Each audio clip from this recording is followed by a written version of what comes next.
Halo pemirsa, welcome to my channel. Pada kesempatan ini kita akan membahas tentang cara menghindari prokrastinasi atau menunda-nunda pekerjaan.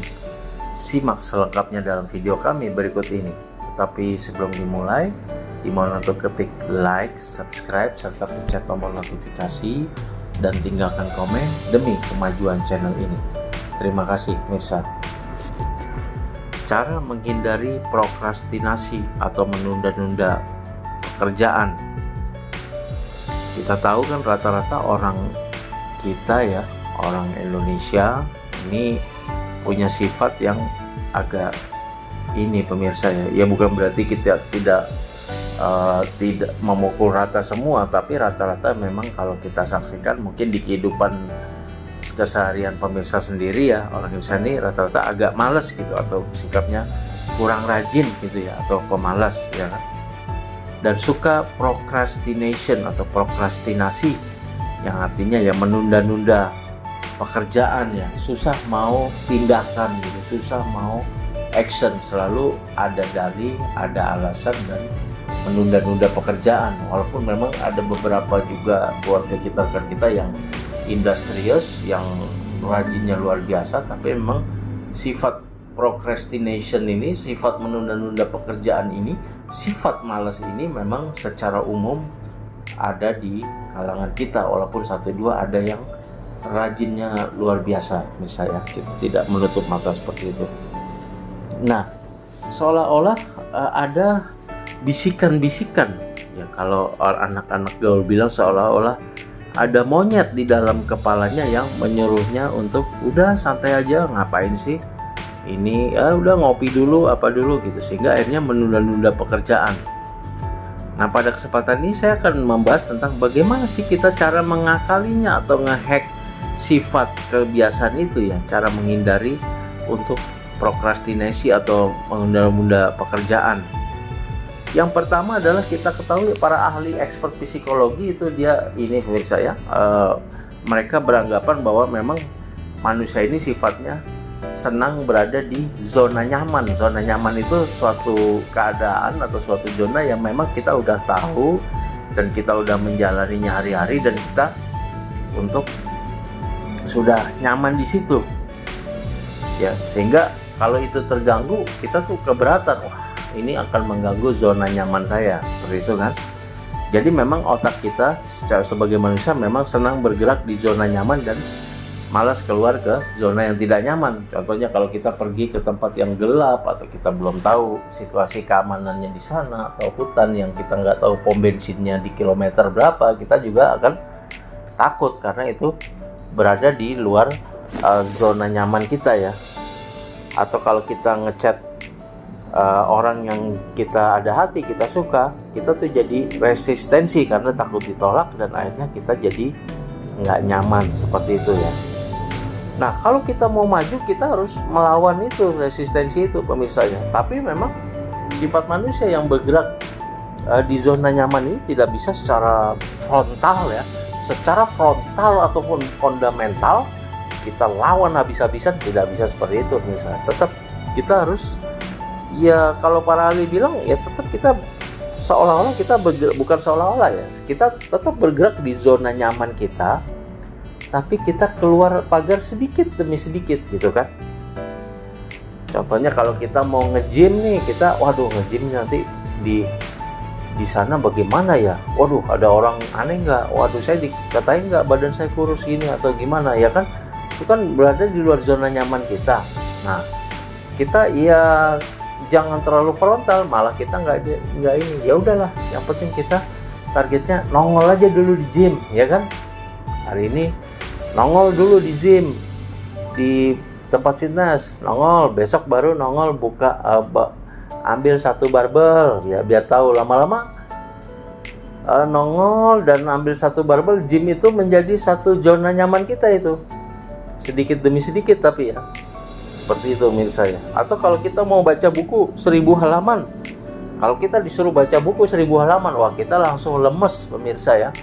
Karena itu jelas-jelas berada di luar zona nyaman kita ya. Apalagi kita orangnya yang kurang hobi untuk membaca. Waduh, 1000 halaman dengar seperti itu kita langsung kena mental pemirsa ya, langsung lemes gitu kan. Kenapa nggak kita targetan aja, misalnya oke deh saya mau baca dulu deh satu paragraf gitu atau satu halaman. Nah biasanya orang oke deh, why not, aku baca deh, gue baca satu paragraf atau satu halaman, kenapa enggak gitu kan, langsung tutup lagi. Seperti itu pemirsa. Jadi kita dengan melawan resistensi kita yang memang kecenderungan manusia bergerak di zona nyaman itu dengan hal-hal yang kecil dulu, sedikit demi sedikit. Kalau ke gym ya kita nongol dulu di gym, gak usah ngapa-ngapain, nongol aja itu udah bagus. Kalau kita baca buku selalu resisten karena kita macam ini buku tebel amat, udah baca aja dulu pendahuluannya ya, seperti itu satu paragraf. Mulai dikit dulu, nongol dulu di gym. Kemudian kalau kita penulis, bagaimana suruh menulis 10.000 kata, langsung kena mental kita, down kan. 10.000 kata, aduh mate gua gitu kan. Nah coba kita mulai nulis dulu lah satu paragraf ya kan. Oke lah, saya tulis apa, whatever lah kamu tulis ya, tulis aja ya kan, tulis dulu satu paragraf gitu. Nah itu kita akan keluar dari zona nyaman, tapi secara kelulusan gitu gradually gitu misalnya, jadi bertahap sedikit, sehingga alam bawah sadar kita juga tidak berontak karena ya itu oke lah keluar zona nyaman tapi sedikit masih ini ya kan. Tapi di sisi lain kita akan menunjukkan satu progres seperti itu misalnya gitu. Jadi intinya aksi kecil dulu, jangan keluar dari zona nyaman secara frontal dan ekstrim, karena tubuh kita nanti akan nolak. Akan ada aksi resistensi atau penolakan.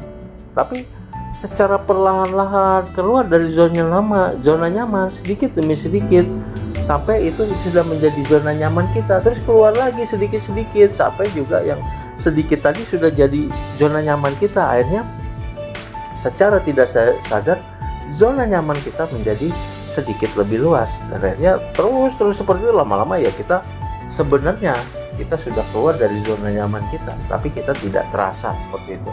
Tapi misi yang kita jalankan accomplish, bisa dilaksanakan. Yang selanjutnya adalah dari tadi kita membuat keluar dari zona nyaman sedikit-sedikit. Yang selanjutnya itu pemirsa, tips selanjutnya supaya kita menghindari procrastination atau kebiasaan menunda-nunda pekerjaan, yaitu adalah membuat ekosistem yang mendukung ke situ gitu. Jadi kalau di meja kita selalu tersedia, kalau kita penulis pengen nulis ya, tadi kan mulai satu paragraf dulu, di meja kita selalu tersedia bolpen dan kertas kosong, atau selalu tersedia laptop ya kan yang ready seperti itu, atau komputer ya kan, desktop seperti itu. Jadi kita membuat ekosistemnya seperti itu. Atau pada saat bangun pagi, di depan kamar kita atau di depan rak baju kita sudah ada baju olahraga di situ. Keluar kamar sudah ada sepatu sneaker di situ, sepatu olahraga di situ, lengkap dengan kaos kakinya gitu pemirsa ya kan. Sudah ada handuk yang buat mengelap keringat di situ, sehingga kita lebih, dengan adanya ekosistem itu kita lebih mudah ya. Kalau para YouTuber mungkin ya, dia syuting, YouTuber yang menonjolkan muka ya pemirsa, dia syuting, dia sudah emang ada satu ruangan atau satu sudut pojok di rumahnya, di ruangannya atau di kamarnya itu, satu pojok ruangan yang memang udah didesain untuk semacam mini studio lah. Di situ udah terinstall kameranya pemirsa, di situ juga sudah ada settingan lampunya gitu kan. Jadi ketika dia punya ide atau dia mau ngonten atau dia mau rekaman, tinggal nyalain lampunya, cetrek, nyalain kameranya, udah dia langsung ngonten, karena ekosistemnya udah dia bentuk seperti itu. Bayangkan pemirsa, ketika orang mau nge-YouTube, kemudian dia harus ekosistemnya belum terselenggara, belum tersedia di situ, dia harus nyeting ulang itu, kameranya segala macamnya, tata lampunya, letaknya, belum nyalainnya segala macam, belum nyeting ya laptopnya dan lain sebagainya. Maka itu akan mempertinggi resistensi dia dan akhirnya akan mempersulit dia untuk memulai satu action atau tindakan, dan akhirnya dia akan menjadi seorang yang procrastination tadi, karena tidak ada ekosistemnya pemirsa.